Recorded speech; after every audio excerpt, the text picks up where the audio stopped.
The year my grandmother passed away, I was only 12 years old. My grandmother was a kind and strong person, but in the end, she couldn't withstand the torment of cancer. After being sad for a long time, I convinced myself that my grandmother had gone to a better place, where she would no longer suffer from illness and pain. Ever since then, every time I entered my grandmother's room, I always felt as if she was there, watching me. A year passed and I turned 13.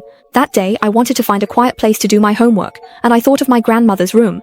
Ever since my grandmother passed away, her room had been kept just the way it was, and my mom often cleaned it, so it was tidy and spotless, with no one to disturb me. So I took my books and went to my grandmother's room, sat on the bed, and started doing my homework. Halfway through my homework, I heard someone calling my name. The voice was faint. At the time, my door was closed, so I thought it was my mom calling me from outside. I walked out of the room and found my mom tending to the flowers and plants in the yard. I walked over and asked, "Mom, was it you calling me just now? What is it?"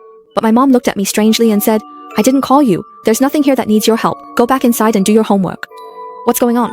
I clearly heard someone calling me. Right now it's just me and my mom at home. If it wasn't her, who else could it be? Could I have imagined it? After going back to my room and working on my homework for a while, I once again heard a faint whispering in my ear.